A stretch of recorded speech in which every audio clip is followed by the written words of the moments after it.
Hello everyone and welcome back to a professional match of StarCraft 2. Today it's time for some top level Terran versus Zerg, where we find ourselves on Berlingrad. Spawning right here in the top left hand corner of the map, playing with the blue Zerg drones from South Korea. We have the world champion of StarCraft 2 from 2019. Of course that means we have Dark. His opponent in the opposite corner, a very similar introduction, playing with the Red Terran SCVs. He's from South Korea. He's a previous world champion of StarCraft 2. He ended up winning BlizzCon in 2016. And he's also an absolute channel favorite. Of course that means we have ByuN. Alright, so ByuN versus Dark. This particular match was recently played during TSL number 8. Now, from what I've heard, and I haven't seen this game yet, I don't know who ends up winning it, but from what I've heard, apparently Dark managed to pull off some really cool micro tricks in this particular match. I believe I've even talked about it recently in a previous cast that I did. Anyways, I'm also gonna have to give a title and a thumbnail to this particular video. I don't know what those are gonna be like. But maybe you already have an idea of exactly what Dark has in mind here. Either way, apparently it's a bit of a banger, so we'll find out exactly what ended up happening on Berlingrad. This is a bit of a longer game of Terran versus Zerg, so I recommend you get yourself a drink. And, yeah, just sit back and relax as we find out exactly what ended up happening. So, I casted that game between Dark and Cure, if I'm not mistaken, a couple of days ago. Yes, it was Dark versus Cure. Dark ended up playing a really cool strategy against Terran in that particular match, where he opened up with Roaches and Ravagers, and then he mixed in a couple of Infestors, and then very quickly into Vipers, a Hive obviously, and then also a Lurker Den. It was a cool style to play that I really haven't seen, you know, the other top-level Zerg players execute nearly as much, and since I haven't casted as many Dark games recently, I would like to see some more of that, because it seems really strong, and it's kind of curious to me as well that, he's the only guy playing that, you know, playstyle at this point. Anyways. So I'm secretly hoping he is going to be going for that once again, although it could, of course, just be that very standard Ling-Bane approach. ByuN opening up this game, very normal as well. Barracks followed up with a command center on the low ground, and SCV Scout as well, apparently clearing the path for the Reaper to be able to move across a little bit faster. ByuN has been playing Reapers once again. In case you're unfamiliar, ByuN managed to basically get the Reaper nerfed single-handedly back in 2017 or so, after he ended up winning BlizzCon, because he was a little bit too good at microing these units. Then basically the unit got a little bit weaker, and ever since he came back from the military, he just kind of refused to make Reapers in the first place, and he was basically just not opening up with any scouting and just going straight into the Marines. A little bit risky, but apparently once again, he's going to be able to get a drone. Honestly, when this is 6 Zerglings, right? Yeah, so Dark ended up opening with 6 Zerglings. Already losing a drone there and then a Zergling is actually quite bad for him. I mean, he did get the 3rd base up uncontested, so that is something. But generally speaking, only the Korean Zergs open up with 6 Lings. Serral, Raynor, you know, all of the top-level non-Korean Zergs, they will always open up with 4 Zerglings. So you're already basically eliminating one of your own drones if you decide to go for one additional set of links. Because obviously, you know, they cost the same amount of resources, as in 50 minerals and then also 1 larva. Either way, good start right here for ByuN for the time being. Probably getting a little bit more damage done than he was anticipating as well. Roachwarren comes up. Okay. So this is like a 325 Roachwarren. Okay, this is exactly what he did against Cure, if I'm not mistaken. That was also pretty early. And that game, he actually scouted exactly what the opponent was going for. Either way, it's just going to be a classical 1-1-1 right here from ByuN. So no quick 3rd command center just yet, although I'm expecting that one to come up in the next half minute or so. Nice snipe right there on the drone as well. ByuN very much so seems to be on point. But how comfortable is he playing against Roaches? This doesn't necessarily mean that Dark is going to be sticking around on Roaches for a long time, but, you know, that's what he did in the game against Cure, and I kind of want to see some more of that, so I'm hoping he doesn't, you know, transition here too quickly. I actually really like he brought that SCV here to open up that door. Very helpful. Makes it much easier for these units over here to roam. He's just checking the 3rd mineral line here as well to see if there's any drones. There we go. Roaches are coming up. Now, it's quite a few Roaches. Okay, Dark is droning behind it. I was going to say, if he decides to, follow up with Zerglings as well, this could actually backfire really hard for the Zerg player, because there's already a Banshee out, right? And Banshees are obviously gonna eat those Roaches for breakfast if they decide to move across the map. Luckily for Dark, it's just gonna be a couple of defensive Roaches, I think, although he could push with them if he really wants to. But he isn't gonna go completely all in with this. Alright, Banshee heading on over towards the main base. ByuN is going to start picking up the pace here very soon with some multitasking, try to hit his opponent at multiple angles. Spore Crawlers are coming up. He's going to need one over at the third base as well. Although the Lair is going to finish up in the next 20 seconds or so, so maybe an Overseer is going to be the mobile source of detection. Yeah, I don't mind this idea at all of getting a Spore Crawler right now. Either way, third command center already just about to be finished. Double engineering bay as a follow-up here as well from the South Korean Terran player. And so far, I mean, when you go for this Roach opener, right, you really do not want to take damage. So when you play this sort of style, the one that Dark is going for right now, it really is designed to just take as little damage as possible. You shouldn't lose any Roaches, you really shouldn't lose any drones. I mean, 3 workers have gone down already in this game, which is actually, you know, probably more than ByuN should have gotten, but obviously that is by no means the end of the world. Lair's already done. We're gonna go double Evo Chamber here as a follow-up. Additional barracks are coming up as well on the other side of the map. Stimpack just about to finish. We'll probably go for the combat shield upgrade soon enough as well. A couple of creep tumors are being killed, but everything here so far seems to indicate a nice little macro game. Now this is a nice catch. Grabbing a couple of the drones as they were about to transfer towards that newly acquired base. This is some very peak control right here from ByuN. Even getting a queen here for his troubles as well. Early game going heavily in favor here of the Terran player. Like, he hasn't really lost any units. And now he's actually killed 12 drones. Yeah, this is flawless game so far here for ByuN. Obviously, it's going to be hard to win the game based off of this alone, but it's definitely looking pretty sweet for him. It's the same build, by the way. So double... yeah, we're going straight into a hive. So double Evo Chamber into 2 Infestors, into a Hydro Den and a hive. Very cool. So these upgrades are actually super late, right? These started at like, what, 6:30? Normally those upgrades start very early on, but Dark has decided to delay those for faster tech here in general. So obviously Infestors are going to be very useful. ByuN just setting himself up for a nice defensive approach as well. He's probably been watching those replays here as well. Look at Jimmy pretending to be a Marine. That's actually a changeling from Dark. Anyways, he's probably been watching... couple of idle SCVs. He's probably been watching those Maru games as well, right? Maru looks absolutely unstoppable at this point in Terran vs. Zerg. That, by the way, goes... oh. No! A Banshee ended up dying, too. Anyways, I thought that was the first unit that ended up going down there. Either way, Banshee's obviously not that important later on into the match. Hellions also relatively easily replaced, so look at all these upgrades finishing up. This is what we call a timing attack in the business. ByuN getting right to his opponent's side of the map when all of those upgrades are finishing. It's going to make these Marines far more powerful against these units, but that's still a couple too many Roaches to really justify attacking. Real quick, by the way, when it comes to the Infestors, by default, they have 2 skills that they can use. First off, they have Microbial Shroud, which is pointless. We don't really have to talk about that one. I mean, unless it's a battlecruiser approach or something, I don't think it's really going to happen. The second skill is Fungal Growth. Fungal Growth is an AoE effect, so an area of effect. I just realized AoE effect is a bit redundant. Anyways, you can throw it on a bunch of units. It's like a big circle, and then it hits, you know, the units in the face with a bunch of damage, but it also slows them down significantly for a couple of seconds, which is huge. And then the third skill they have, which needs to be researched, is called Neural Parasite, and it allows them to take control of enemy units temporarily as well. So we see this especially on like siege tanks, Thors, that sort of thing, later on in 2 matches. It's pretty expensive research, so you don't really want to rush it out, but he does have a fungal available. Oh my god, okay. That's why he gets those 2 Infestors. It's just to shut down these sort of pushes. Beautifully done right here by the Zerg player. Yeah, this seems to be Dark's I don't want to die to stupid stuff early game, right? This is what he's going for. Anyways, this little hit squad up north, though, I like this a whole lot better for ByuN. Obviously, the downside of those Roaches and Ravagers is that they are really slow. And that was nicely done right here by the Terran player.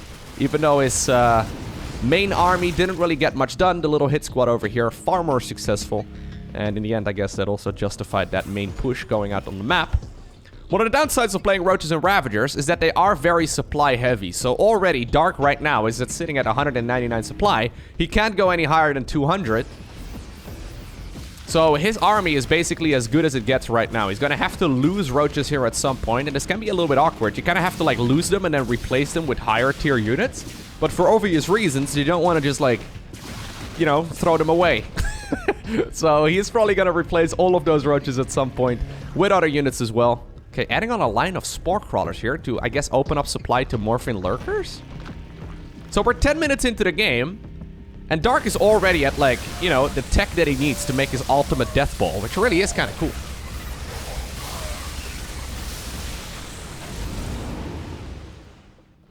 In the meantime, on the other side of the map, ByuN apparently not a fan of shift queuing today. All of the SCVs that have been building are on idle. Either way, he is going into the Ghost Academy for that Ghost transition. Okay, no, not Sabaton. All right, fine. Anyways, he's gonna be able to get the Ghost out pretty soon. Ghosts also incredibly good, since I gave you a quick rundown of the Infestor. The Ghosts, they're coming out right now 4 at once. They're the ultimate late game unit for Terran. They have a skill called Steady Targeting. Oh, hold that thought. Okay, I thought maybe a big fungo over here. They have a skill called Steady Targeting that allows them to deal damage to biological units. It basically channels for a couple of seconds. I think it's a second and a half, actually. And then if it successfully doesn't take damage during that period, it deals a lot of damage to the target that it's shot at. Now, all Zerg units are biological, so it can use it against, well, pretty much everything. At least in this particular matchup. Secondly, it's got a skill called EMP.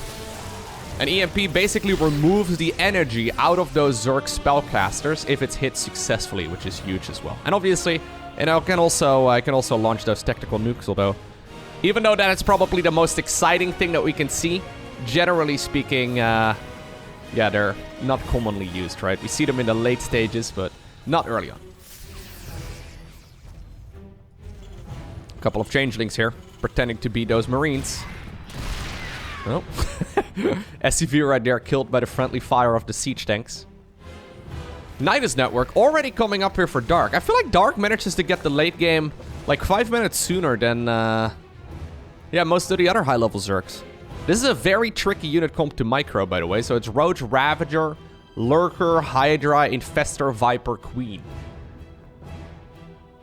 I really don't know exactly how many hands Dark has. Like, I've tried playing these unit compositions myself, and it's incredibly hard.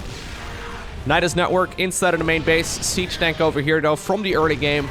This is one of those moves that is easily skipped on. So a lot of Terran players will basically just move all of the siege tanks as the game progresses down from the main base and the natural towards the front.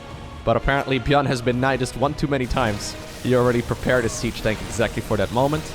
Nicely done by him. This time around, though, the next Nidus Worm is put up right next to that siege tank, and the siege tanks do have a minimum firing range. So this actually has to be dealt with. Luckily here for ByuN, he also sent in a medevac full of units. And those biological units, those infantry of him, are going to be able to get rid of that pretty easily. Fungals over here, though. Yeah, slowing down those units and making it impossible for them to retreat. Dark is just taking the entire map that he, well, sees on his side right now. ByuN even anticipating the council right there on the hatch, it seems. Okay, a couple of units over here get sniped. And once again, a little hit squad at this 12 o'clock position, getting a lot of work done. Even a lurker or two. Not bad. Nice pickup as well here by ByuN. He's probably going to snipe this drone as well. At least he wants to. Yep, just be as much of a nuisance as possible, although maybe that was a little bit greedy.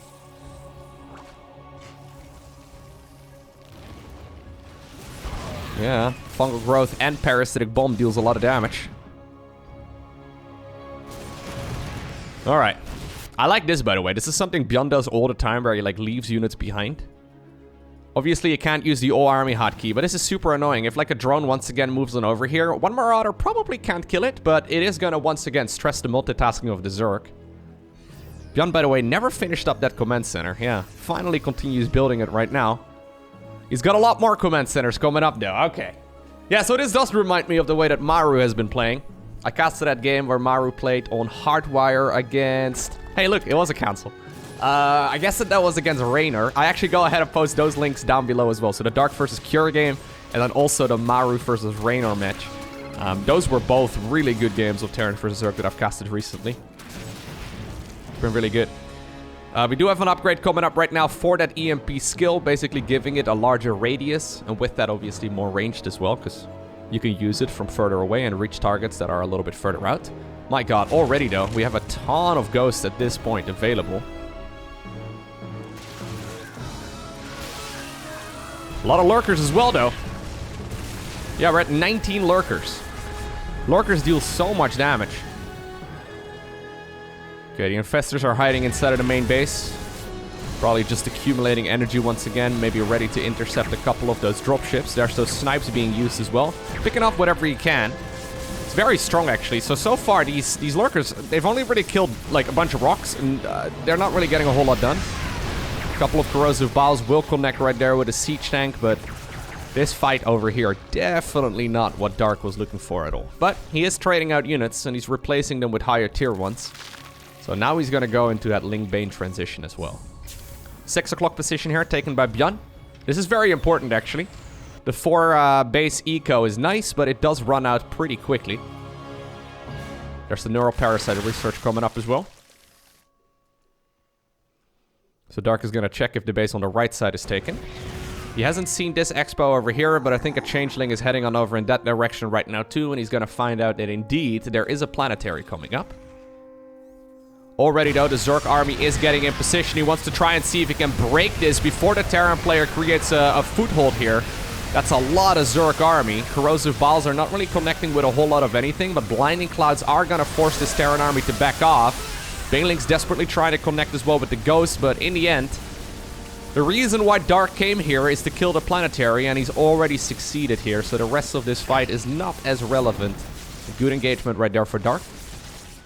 The problem is with 4 base eco, you run out very, well, not very quickly, but you run out at like the 17, 18, 19 minute mark or so. Your main and natural are going to be extremely low. Yeah, main is already completely mined out. And 3rd and 4th base are going to be going down pretty rapidly here too.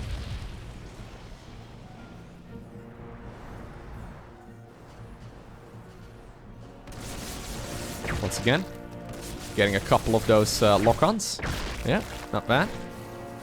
Dark does need detection right there against those with those oversteers against the ghosts. A couple of Vikings here being a nuisance, but a few of the Hydras also were available. Man, those snipes have been phenomenal. Can we have a quick look at the resources lost? Well, actually, I kind of expected this to be more heavily in favor of the Terran player, but despite the fact that the man had a perfect early game, it's not so good right now. Anyways. Here we go, Baneling's hunting for another planetary fortress and the SCVs as well. Just decide to retarget the planetary itself just to make sure that he got something killed before the siege tanks shut down everything. A new command center though was already built, of course, and waiting. It's going to replace that previous CC right away. So at the very least, ByuN is going to continue mining here, but this is definitely, yeah, Dark flexing his caster muscles, his gamer muscles right here, right? Where he's basically...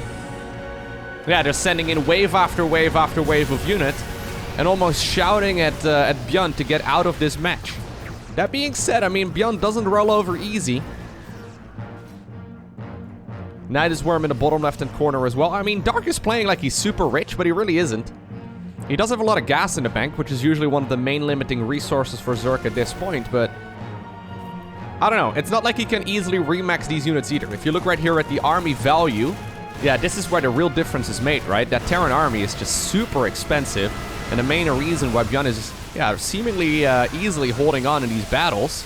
Okay, nicely done right there. Abductions as well, but a couple of the infestors do wander a little too far forward. ByuN is just picking off whatever he can, and those ghosts have been the absolute bane of his of this game so far. He's gonna go for a couple of additional infestors here, but fungal growth, obviously. Pretty difficult to land.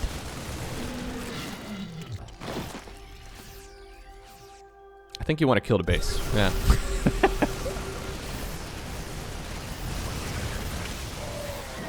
Couple of lurkers moving on over in this direction as well.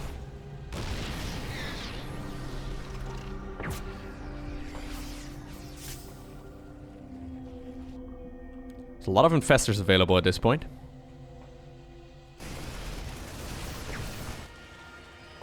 They did get their pathogen glands upgrade as well, which basically gives them access to their first 2 skills right from the get-go after they pop out of the cocoon. But obviously, Neural Parasite is a little bit more expensive. You can use Neural Parasite while burrowed. The other 2 skills you cannot use while burrowed. So there's one fungal right there on one of the ghosts. Is this the moment?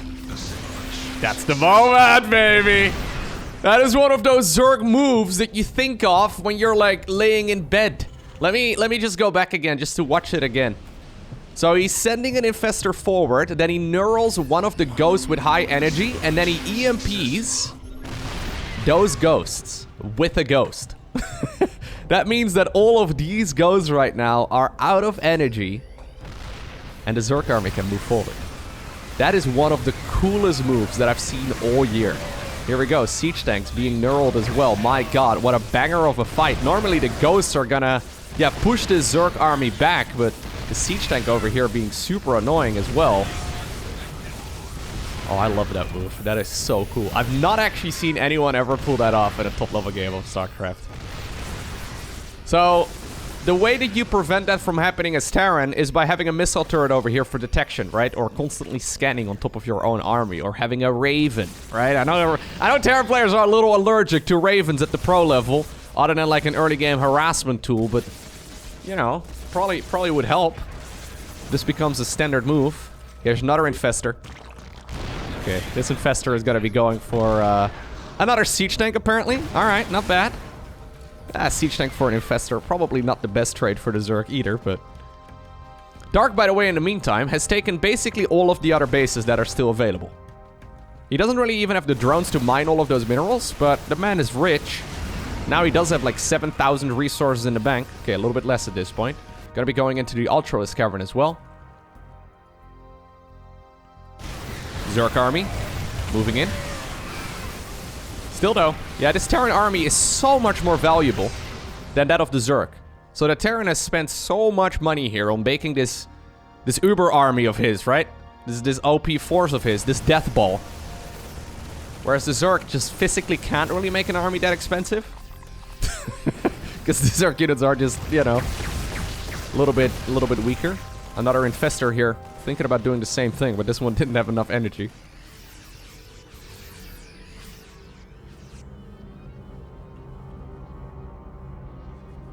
Okay, the Terran army, though, is gonna move forward. And ByuN currently is maxed out, whereas Dark is not. He's killed quite a few drones as well. Yeah, 32 at this point in the game. I mean, not amazing, but not bad either.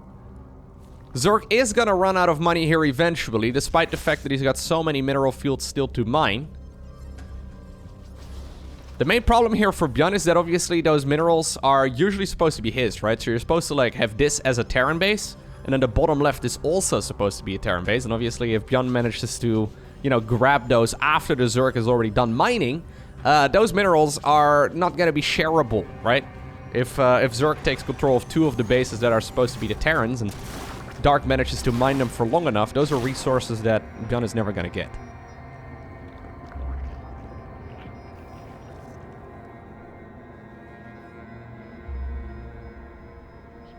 I would say this is probably one of the biggest problems for Terran on this map, right? Look at the Zerg army, by the way, moving on the mini-map. Apparently, he has decided to collapse on top of this entire force here. Infestors, once again, are ready to throw some fungal growths as well. Maybe send a couple of neural parasites, too. He's got to be very careful, though. I really don't like this positioning very much here on those infestors whatsoever. Okay, one fungal growth does come up, but it's on top of Marauders, which really don't care all too much. At the same time, though, Zerglings did decimate the mineral line over here, so that's something. Do it again, do it again. Na na na na na na. Banana. Come on, do it. Do it. Are you gonna? Oh man! Just barely on the edge right there of that circle. In the meantime, the reinforcing Terran units have moved on over to be peacefully standing right next to a hatchery. Dark at this point, by the way, still does not have a lot of money, but that's because he just spent his money on 12 freaking Ultralisks. Chitinous plating is coming up. He's going for additional infestors as well. Ghosts, absolutely smash Ultras, usually, if there's enough, like, you know, buffer for them as well. At this point, we're talking 17 Ghosts versus 12 Ultras. This is probably not a transition that ByuN is expecting, right? And this is where Zerg is obviously really strong. Zerg can go from one army comp to the next. He's probably gonna see his very first Ultra here. There we go. Fungal! Ooh, no fungal. Here we go.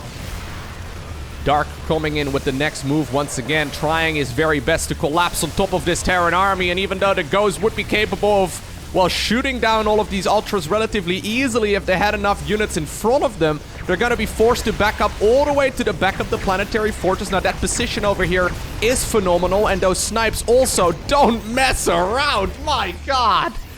There's a reason why we normally don't make Ultras in this matchup, man. This was basically the best case scenario for Dark, and those Ultras just got absolutely demolished. 9 SCVs remain right now for ByuN. Most of them are not even mining, so that means that ByuN is going to go for this army, and I guess that'll be it. I mean, he's making new SCVs, but he doesn't actually have any place to mine. Right, he's really lacking minerals. This is the place where I guess he can continue mining for a little while longer. Drones in the top right-hand corner, though. Okay. Also, do get sniped. I mean, he does have still a lot of command centers, so he can rebuild relatively smoothly, but Zerg obviously lost some eco, but not nearly as much as the Terran. That being said, Dark no longer is maxed out, and he only has, well, a couple of minerals and gas right now. So that fight over there was extremely expensive. Yeah. I have someone, sometimes I have people asking, Okay, we're gonna go back. Sometimes I have people asking why Zerg players don't make Ultralisks. They used to be common back in the day, before Terrans figured out how good the ghosts actually are. Yeah, that's a good example as to why we don't. Anyways. Infestor Man. My favorite superhero. That is sexy, though. Yeah. That is... okay. Very nice. The Zerg in me gets very happy when I see those moves.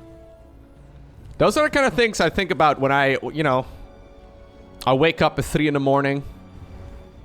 I'm half asleep still, and I'm thinking about, you know, the beautiful things in life. That's the sort of thing I will think about. Anyways, the front door right here of the Terran player is wide open. At this point, well, these units don't mess around. These are +3 Adrenal Links, and they deal a ton of damage. They're going to be able to bite their way through all of these structures easy peasy. The siege tank in the back. He's going to be alright for a little bit, but I've got a feeling that this guy is going to be in some trouble. A few Zerglings are also burrowed over here, just to make things even more annoying. I mean, I don't want to do the caster thing necessarily, but this really isn't looking that amazing for this... oh my god, for the Terran player either, although... yeah, losing these siege tanks over here is quite painful. It really does feel like a collection of just random units that the Zerg still had left over from the earlier stages of the game. Honestly, I'm not really liking Dark's position here too much. So, this section over here, right, is the army graph, or like the army tab right over here. So Dark currently has 66 supply, 68 supply in army units. ByuN is at 75. So despite the fact that I feel like ByuN has been losing for the better part of this match, his army still is huge, and those trades he's been making with the small army that he's got have been absolutely phenomenal. Once again though, +3 Zerglings with Adrenal Glands. They're going to be able to kill the SCVs that he's been trying to build for, well, a little while already. The snipes, once again, so good. The ghosts here are amazing. Okay, another lurker does go down. I mean, the ghosts obviously don't really mess around either when it comes to just fighting plain Zerglings like that. Really to counter for these units. Oh my god, here we go again. Infestor number 74. Never mind. Anyways, the ghosts, I mean, they are very powerful. Normally the counter to them is Banelings. But obviously, if you don't get the Banelings... okay, Fury! Fury, get him! Fury, no! 21 kills to his name. ByuN is going to channel his inner Silver League and lift up all of the structures. Are you going to float into the corner of the map as well? Now, all jokes aside, the game of StarCraft 2 is over when a player leaves or when all of the structures are destroyed. And ByuN probably realizes at this point that there's really not much mining anymore for the Zerg. There's 14 drones mining over here. There's none in the top right-hand corner. There's only really... there's 59 drones somewhere. Where are they all? Okay, there's 31 of them mining over here. Okay, they are going to be repositioned right now too. I think the fresh resources in the top right. What you got to keep in mind is that, yes, Terran doesn't have a whole lot of minerals here, but he does still have orbital commands. Are we going to go for the same move for the third time in one game?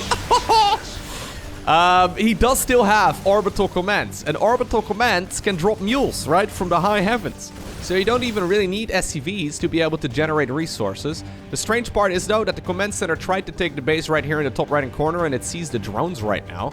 Yeah, it can't land on the creep, so makes it a little bit trickier. Okay. He does need an SCV right here or a mule to repair this command center back up. Otherwise, it's going to burn down over the next couple of seconds. I think it is going to burn down. Yep, it will.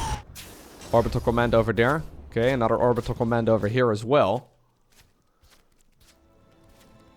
Whew. Okay. This income over here in the top right-hand corner is going to be crucial.